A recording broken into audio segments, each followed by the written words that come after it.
You didn't start your company because you thought 60-hour work weeks sounded fun. And you didn't start it because you wanted an endless stream of people standing in your doorway or flooding your inbox.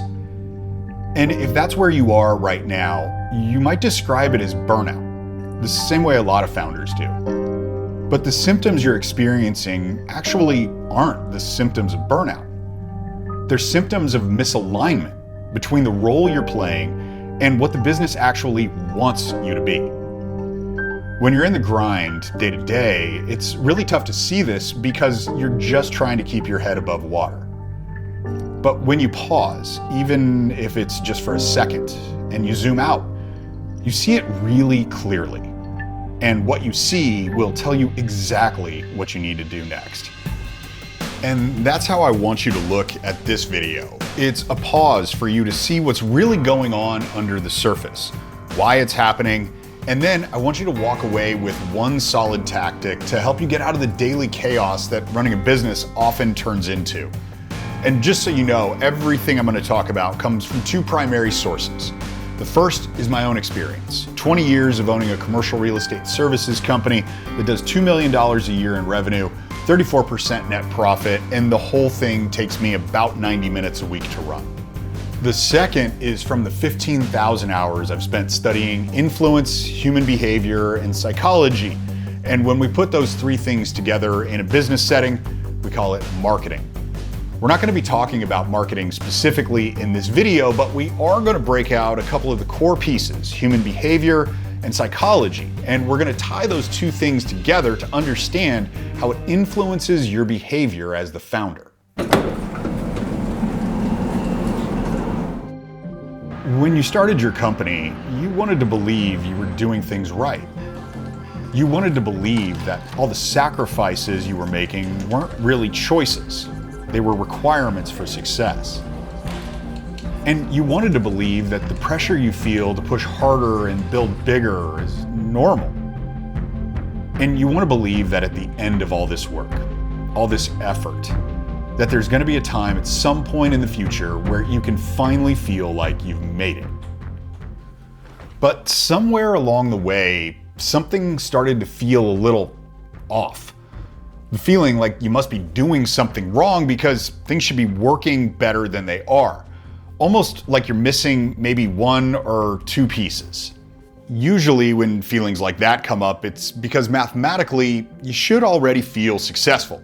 You've probably seen statistics that show more than half of businesses fail before their first full year of operations. You've probably gone way past that, at least in terms of revenue.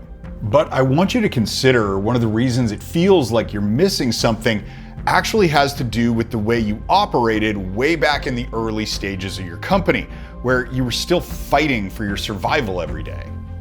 Back then, the rules were simple. You did everything because you had to. You sold because no one else could. You fixed problems because there was no buffer. And you stayed close to every single decision because one bad move could have ended the whole thing. And that mode of operating, it didn't just work, it saved you.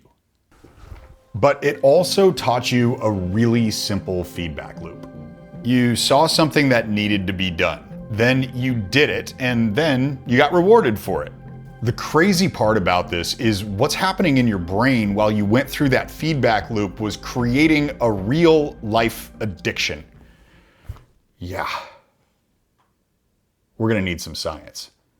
When someone gets addicted to a specific behavior like gambling, gaming, or in this case, working, it essentially hijacks your reward, motivation, and impulse control systems.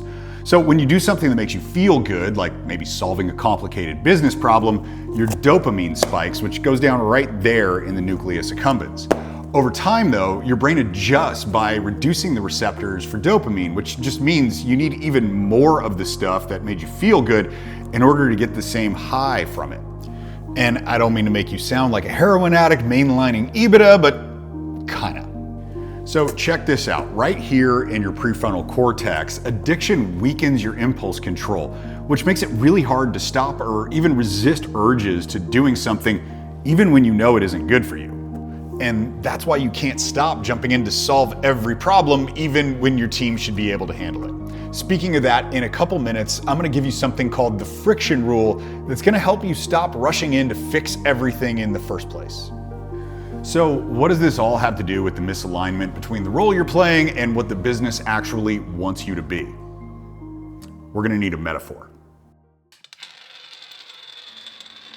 All of the actions you take on repeat are grooving patterns of behavior. And that's good for you in a lot of ways. It makes things you need to do over and over again easier to get done. The problem shows up when that groove becomes a rut. From the inside, a groove and a rut feel identical. They both feel familiar because they were created by repetitive patterns. But they're not the same. The way I like to look at the difference between them is a groove is a pattern that still creates leverage. A rut is a pattern that used to. And the crazy part about all of this is you don't fall into ruts by doing the wrong things. You fall into ruts by doing the right things for a lot longer than you should. This is why it's one of the hardest things to see for yourself, because nobody in your company is going to tell you not to do something, and you're too busy with your own things to analyze your own behaviors. Instead, you try to justify the rut you're in with logic, and you say things like, "I'm just tired. This is what it takes," or "I'll fix this right after the next big push." But no matter what level of activity you get to, there's still this misalignment. And you feel it because on some level, you know you're not in a fight for survival anymore, but you're still operating like you are. And that pulls you into a really specific kind of exhaustion. Not physical like you would have after finishing an Ironman, it's something called identity-based exhaustion.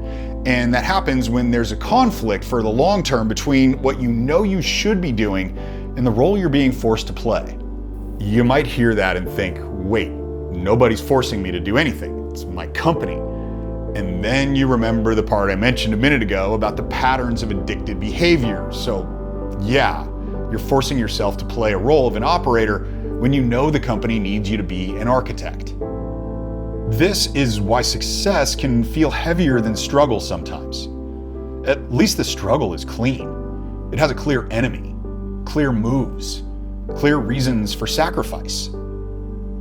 Success is a hard thing to feel because it requires you to let go of all the things you did that made you feel necessary at the start. And you resist it because it's psychologically threatening, even when you logically know it's strategically required. All that happened was you outgrew your original role, but got caught up in the addiction of doing it, which formed a groove that eventually turned into a rut. So we just need to break an addiction and groove a new pattern. And that's a lot simpler than it sounds, but we are going to need some more science. To break that addiction, we need support and we need friction. When the addiction is doing work you know is holding both you and the company back, like maybe crashing team meetings to solve the problems other people should be solving anyway, the support is telling your staff that you're going to stop doing that and then giving them permission to call you out if they see you doing it anyway. Adding friction helps you stop behavior in the first place. Even highly motivated humans like you are still inherently lazy. If something is just a little bit harder to do, you're way less likely to do it. So taking a look at the crashing meetings thing, a layer of friction could be going out for coffee when you know the meeting is happening, or working in a conference room on the other side of the building. Either way, it's a little bit harder, and that's exactly what you're looking for. Let's move on to grooving a new pattern, and we're gonna do this the same way you groove the original one. We're just gonna be a lot more intentional about it. As a quick refresher to how you created your original pattern, you saw something that needed to be done, and because you did that thing, you got a reward. This is a 3-step feedback loop, and if you can change one step, you can create a new addiction that's gonna be way better for you than the old one. The main thing we want to keep is you getting rewarded. What we want to change though is how you get rewarded. So the new pattern looks like this. You still see something that needs to be done. You get somebody else to do it either through a system or through delegation, and you still get rewarded for it. The company still grows, but now you have more time to focus on expanding the growth. One of the patterns you probably grooved when you were in startup mode was customer service. We all do that. And it means lots of customers still probably reach out to you directly. This is where you have to fight your impulse to just handle it because that's the easiest thing to do. When I broke out of that, I forced myself to forward the email to the right member of my team, and I even had a script for their response to the customer saying something to the effect that I was tied up on a deadline, but I wanted to make sure they got taken care of. And within a month of doing that, customers stopped reaching out directly to me, which was awesome. If you actually put any of this into play, you're gonna notice something strange starts to happen. You may realize the work ethic was never the problem. Your discipline, that wasn't the problem either. Your motivation, nope, still not the problem. The real problem is that you've been getting rewarded for behavior that's now capping the growth of your own company.